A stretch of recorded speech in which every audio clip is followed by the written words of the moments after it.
जय Hind, welcome to you new diamond study way में आपका। आज जो है क्लास 10th का चैप्टर जो है रिप्रोडक्शन है बायोलॉजी का वो स्टार्ट है। अभी जो है पार्ट 9th पार्ट में गए हैं। 9 पार्ट बन चुका है इस वीडियो का। छोटा छोटा पार्ट है जो देखने में आसानी से समझ सकते हैं आप लोग। और अभी जो हम चलेंगे ये आपका जो है मादा जनन तंत्र, जिसे हम फीमेल रिप्रोडक्टिव ऑर्गन कहते हैं, उसमें से हैं। और अगर जो ध्यान से देखा जाए तो इसमें कुछ हो गए थे, योनि गर्भाशय वगैरह वगैरह जितने भी थे उसमें से हो गए थे। एक भग वल्वा बचा हुआ है। उसके बाद इसका निषेचन जो है इसमें है, ये बचा हुआ है जो हम आगे बढ़ रहे हैं। तो थोड़ा देखा जाए कि क्या सब है इसके आगे। तो फिगर आप लोग देख लीजिए, ठीक है। फिगर दिख रहा है ना, ठीक। फिगर बनाने के लिए आपको ज़रूरी है फिगर अवश्य बनाइए और आपको अच्छा भी रहेगा। अब चलता हूँ तो यहाँ भगवा के बारे में चलो। भगवा क्या है या वल्वा क्या है? वैसे भग क्या है, वल्वा क्या है?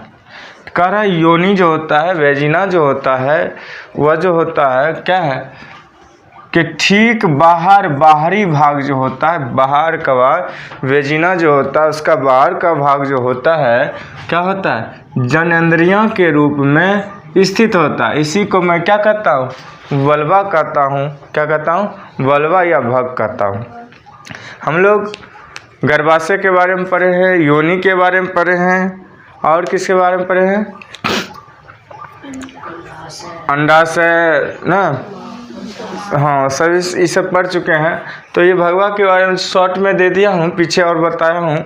अब देखो निषेचन जो है, मादा और नर निषेचन कैसे करता है, फर्टिलाइजेशन कैसे करते हैं, क्या होता है, ये तो हम लोग पहले भी पढ़ चुके हैं। क्या पढ़े हैं कि अगर किसका निषेचन की क्रिया तब होती है जब मेल और फीमेल का, मेल का कौन सी स्पर्म और फीमेल का ओवम दोनों एक साथ संयुग्लन होगा ना, संगलन होगा, संयुग्मन होगा, तब जाकर वह क्रिया क्या कहलाएगा, फर्टिलाइजेशन कहलाता है। क्या कहलाता है, फर्टिलाइजेशन कहता है। मैं उसे लिख भी चुका हूँ, आप लोग देख सकते हैं।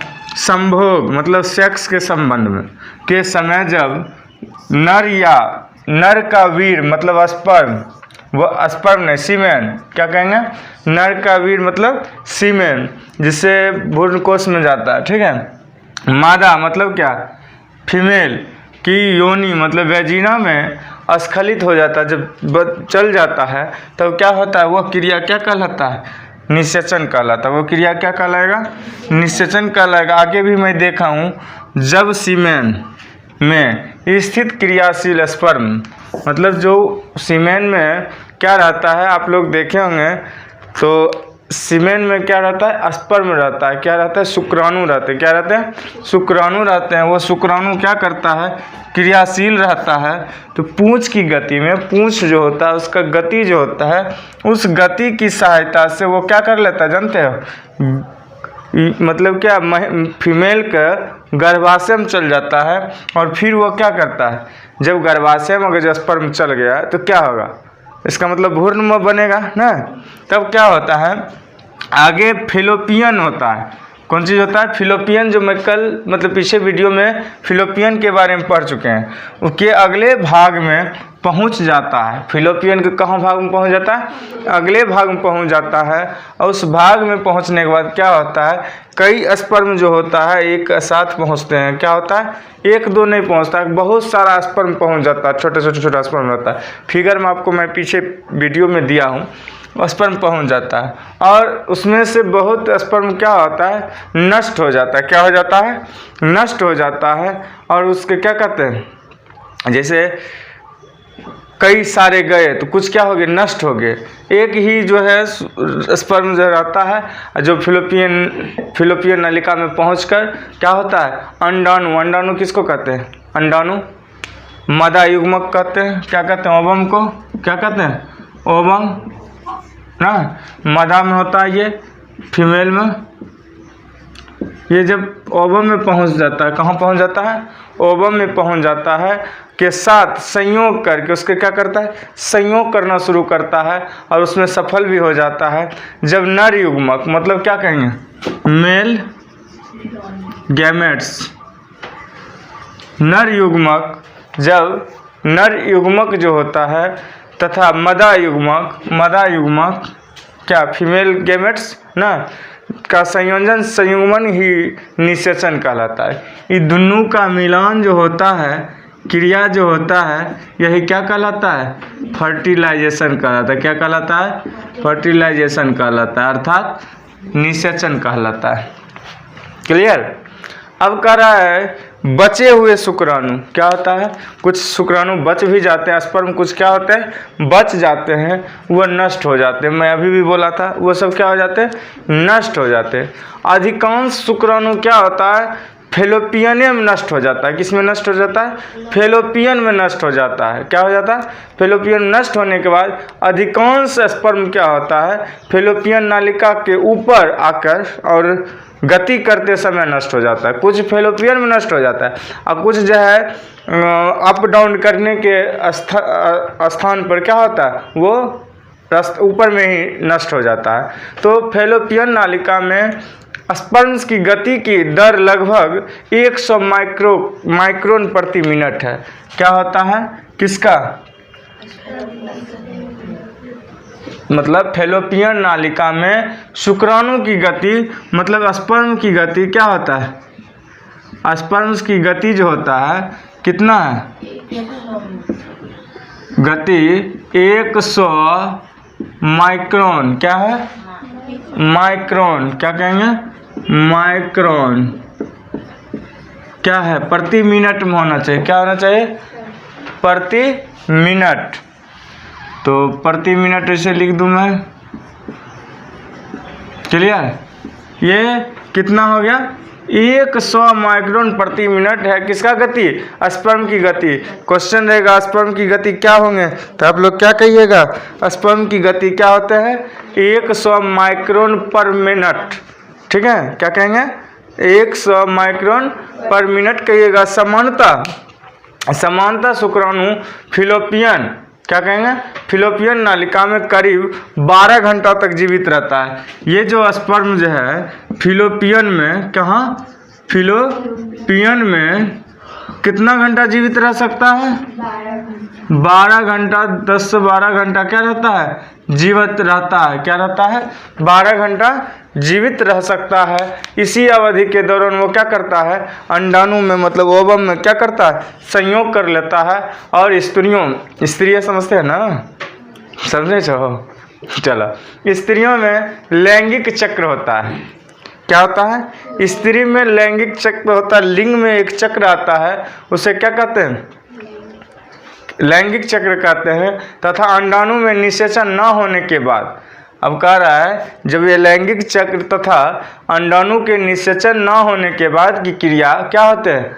स्त्रियों में यौवना आरंभ मतलब जवानी जिसको कहते हैं, यौवन जवानी शुरू हो जाना कहते हैं, यौवना आरंभ या प्यूबर्टी कहते हैं। क्या कहते हैं? प्यूबर्टी। ये कब कितने साल से होना शुरू हो जाता है? 10 से 12 साल, अर्थात 12 ही साल रखिए, 12 वर्ष का आयुष। तो 12 साल के बाद अभी कोई भी जनन की प्रक्रिया क्या होता है? उसमें परिपक्वता आ जाता है। ठीक है? अब चलते हैं आगे। अर्थात इस उम्र में नारी में मतलब क्या? स्त्री में या मदा में क्या होता है? जनन क्षमता क्या होता है? रिप्रोडक्शन क्षमता क्या होता है? शुरू हो जाता है। क्या हो जाता है? शुरू हो जाता है। तथा आरंभ में मतलब आंतरिक जननांगों में क्या होता है? अंदर के जननांगों में कुछ चक्रिय होती है। क्या होती है चक्रिय? कुछ ऐसा इवेंट्स होता है, क्या कहते हैं उसको? साइक्लिकल ना इवेंट होता है जिसे हम लोग मासिक चक्र कहते हैं। MC भी उसे कहते हैं। क्या कहते हैं? MC। वो महीना में क्या होता है जानते हो? 1 महीना में आता है, महीना भर चलता है। उसको हम क्या कहते हैं? 28 दिन तक, कम से कम कितना दिन तक? 28 दिनों तक। 28 दिनों तक के बाद फिर वह पुनः 1 दिन होगा। क्या होगा, 28 दिन के बाद उसका एक सीरियल आता है। 28 दिन होने के बाद लेडीज़ में मतलब लड़कियां में क्या होता है, एमसी शुरू हो जाते हैं। मासिक चक्र उसको क्या होता है 28 दिन के बाद। अगले हद उम्र तक ये होते रहेंगे।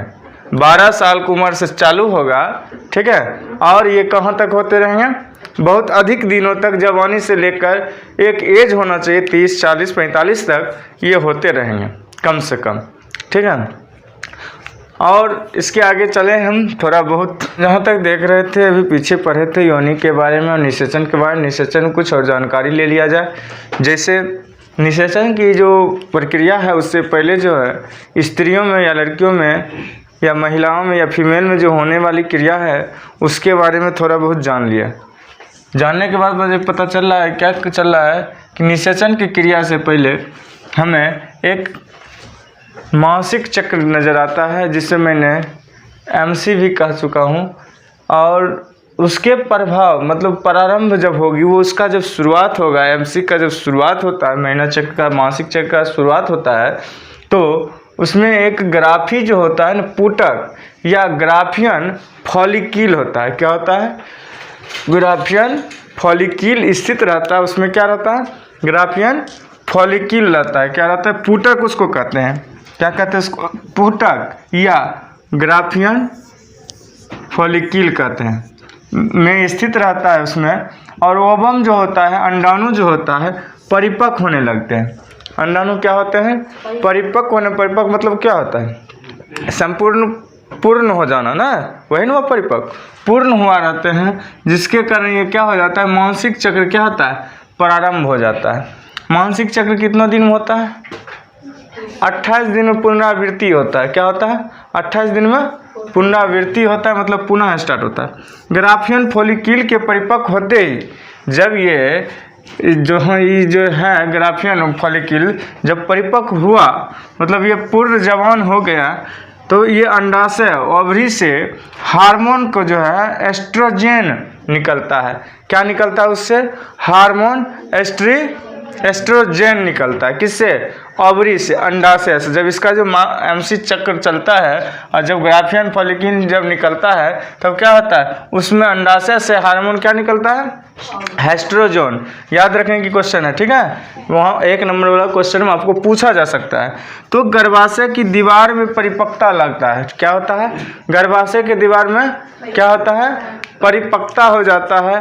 और साथ साथ इसके कारण ही ये मोटी हो जाती है। क्या हो जाती है, मोटी। मोटी क्यों होती है तो मैं आगे भी बता रहा हूँ, ठीक है। अब आगे चलता हूँ। अंतःस्तर या इंडोमेट्रियम क्या कहता है, इसके बारे में थोड़ा जानकारी ले ले। इंडोमेट्रियम, तो चलते हैं। अभी आप लोग का जो है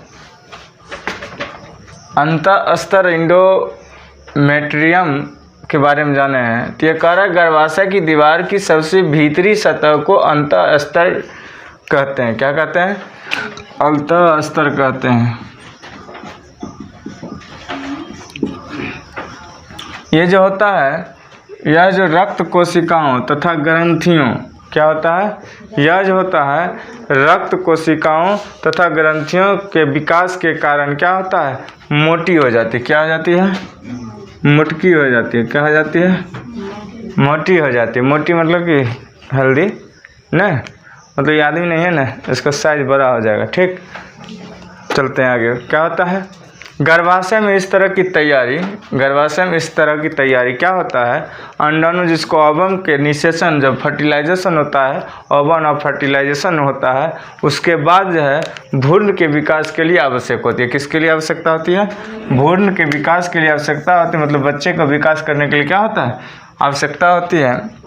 और क्या कर रहे हैं, मासिक चक्र जिसको एमसी कहते हैं, उसके करीब 14वें दिन, 28 दिन का होता है ना, तो उसके हाफ में 14वें दिन में क्या होता है, एक ओवम निकलता है। क्या निकलता है, एक ओवम निकलता है, एक अंडाणु निकलता है। क्या निकलता है, एक परिपक्व अंडाणु निकलता है जो अंडाशय से बाहर निकल जाता है। किससे बाहर निकल जाता है, अंडाशय से। उसको मैं कहता हूँ अंडोत्सर्ग कहता हूँ। क्या कहता हूँ, अंडोत्सर्ग। और जब अंडोत्सर्ग हो जाता है ना, ठीक है, तो अंडाशय फैलोपियन नालिका में पहुंच जाता है। कहाँ पहुंच जाता है?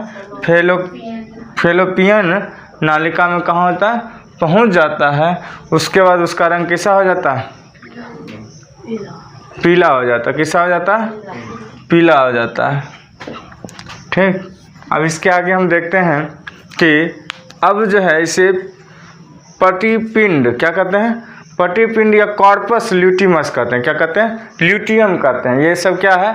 ये पीठ पिंड हुआ कि वह पीठ पिंड या कॉर्पस ल्यूटियम है। कॉर्पस ल्यूटियम एक अंतःस्रावी ग्रंथि है। कैसा ग्रंथि है? अंतःस्रावी ग्रंथि है। अंतः मतलब अंदर की स्रावित करता है। और इससे एक हार्मोन प्रोजेस्टेरोन क्या कहेंगे? प्रोजेस्टेरोन क्या होता है? प्रोजेस्टेरोन स्रावित होता है। इस हार्मोन के प्रभाव से क्या होता है? गर्भाशय की दीवार और मोटी हो जाती है। ठीक, अब देखिए कह रहा है 36 घंटे के भीतर अगर यह अंडाणु मतलब ओवम शुक्राणु के द्वारा मतलब स्पर्म के द्वारा अगर जो निषेचित नहीं हुआ, फर्टिलाइजेशन नहीं होगा, तो वो क्या हो जाता है? नष्ट हो जाता है। क्या हो जाता है? 36 घंटा तक अगर जो नहीं हुआ तो क्या हो जाता है? वो नष्ट हो जाता है। और अगर जो कोई भी गर्भवती बनता है तो जब MC मतलब मासिक चक्र चलते रहेगा तभी अगर जो फर्टिलाइजेशन होगा तब तो वो गर्भवती बनेगी, ना तो नहीं बनेंगे। ठीक है, अब चलते हैं। इसके साथ साथ कॉर्पस ल्यूटिमस ल्यूटियम क्या कहेंगे? कॉर्पस ल्यूटियम भी निष्क्रिय होकर क्या हो जाते हैं? विकृत हो जाते हैं। क्या होता है? विकृत हो जाता है, वो मतलब होने लगता है। इसके कारण हार्मोन जो है प्रोजेस्टेरोन का स्राव भी बंद हो जाता है। प्रोजेस्टेरोन की कमी से क्या होता है? प्रोजेस्टेरोन जब आना बंद हो जाता है, उसका जब कमी हो जाता है, तब गर्भाशय की दीवार क्या होता है? अंतःस्तर का मतलब क्या होता है? कोई कपड़े पहनते हो तो वो अस्तर देते हो ना, उसके नीचे वो अस्तर आता है, तो वही एक तरह से जाल हुआ। ये क्या हुआ? ये जाल हुआ, अंतःस्तर। इस अस्तर को क्या हो गया? अलग हो जाता है। क्या हो जाता है? अलग हो जाता है। और तब क्या होता है कि अंडोत्सर्ग जब अंडाणु 14 दिन पर निकलता है एक अंडाणु बाहर, और जब ये अंडोत्सर्ग के करीब 2 सप्ताह बाद, 2 सप्ताह मतलब कितना दिन? 14 दिन। तो 14 दिन यानी चक्र के प्रभाव मतलब कि चक्र जो होता है मानसिक चक्र होता है, उसके प्रभाव होने के करीब 28वें दिन, कितना दिन? 28वें दिन में क्या होता है? रक्त जो होता है ब्लडिंग, ठीक है, म्यूकस गर्भाशय की दीवार से क्या होता है? रक्त म्यूकस गर्भाशय की दीवार से क्या होने लगता है? अलग होने लगता है, बाहर जाने लगता है, अलग होने लगता है। और टूटी हुई कोशिकाएं तथा अंडाणु क्या होता है? वेजिना से स्राव के रूप में बाहर आ जाता है। उसी को हम लोग कहते हैं मानसिक स्राव या मेंस कहते हैं या MC कहते हैं। ठीक है, क्लियर? ये पुनः जब आएगा तो उसको MC कहते हैं। यह सब मतलब स्राव जो है करीब 3 से 5 दिनों में सप्ताह हो जाता है। क्या हो जाता है? 3 से 5 दिनों में क्या होता है? या 1 सप्ताह तक होने की उम्मीद रहता है। ये कौन चीज़? स्राव। ठीक है, तो कितने दिन के लिए बात हुआ? 3 से 5 दिन ये स्राव होते रहते हैं और ये फिर नए अंडाणु का निर्माण कार्य शुरू कर देते हैं। और जब मानसिक चक्र पुनः प्रारंभ हो जाता है उसे क्या कहते हैं? पुनरावृत्ति या मानसिक चक्र MC कहेंगे। ठीक है, मानसिक चक्र। अब ये कह रहा है अगर अंडाणु क्या कहा? अगर अंडाणु अर्थात क्या? ओवम निषेचन मतलब अंडाणु शुक्राणु से निषेचित होने में सफल हो जाता है। क्या हो जाता है? जब ओवम क्या बोले? जब ओवम प्लस क्या कहेंगे? स्पर्म जब दोनों को अगर जो फर्टिलाइजेशन होने में सक्सेसफुल हो जाता है, फर्टिलाइजेशन होने में सक्षम हो जाता है मतलब सफल हो जाता है, तो क्या होता है सो जान लीजिए कि तब निषेचित अंडे का आगे विकास गर्भाशय में होने लगता है, जिसके कारण वो क्या हो जाती है? गर्भवती हो जाती है। और गर्भधारण की संपूर्ण अवधि में अंडाणु जो होता है ओवम का निर्माण नहीं है तथा कॉर्पस ल्यूटियम सक्रिय होकर क्या करता है? कॉपर ल्यूटियम नहीं दिया है इसमें, कॉपर ल्यूटियम सक्रिय होकर इसका वर्क करता है। क्या करता है? इसको आगे वर्क में ले आता है। कौन? ल्यूटियम सक्रिय होकर हार्मोन प्रोजेस्टेरोन तथा रिलैक्सिन कहते हैं। हार्मोन प्रोजेस्टेरोन और उसका दूसरा नाम क्या बोला मैंने? रिलैक्सिन ना। रिलैक्सिन लिख दूं, रिलैक्सिन ना। रिलैक्सिन को जो क्या करता है, रिलैक्सिन स्रावित करता है इन दोनों, मतलब किसको किसको, प्रोजेस्टेरोन और रिलैक्सिन, इन दोनों हार्मोनों के प्रभाव से गर्भावस्था मतलब कि गर्भ अवस्था, जब किसी महिला गर्भावस्था में रहता है, गर्भवती रहती है, अन्य क्रियाएं संपन्न हो जाती है। उसका क्या हो जाता है, उसकी सभी क्रियाएं क्या होती है, संपन्न हो जाता है। उसके बाद मदा जो होता है क्या होता है, एक बौआ का पैदा करता है। किसका पैदा करता है? बौआ पैदा करता है, जिससे हम क्या, बौआ या नूनू दाय कुछ भी हो सकता है ना, मेल या फीमेल कुछ भी पैदा हो सकता है, वो कहना मुश्किल। ये आगे बताया जाएगा कब लड़की पैदा होगा, ठीक है, और कब लड़का पैदा होगा।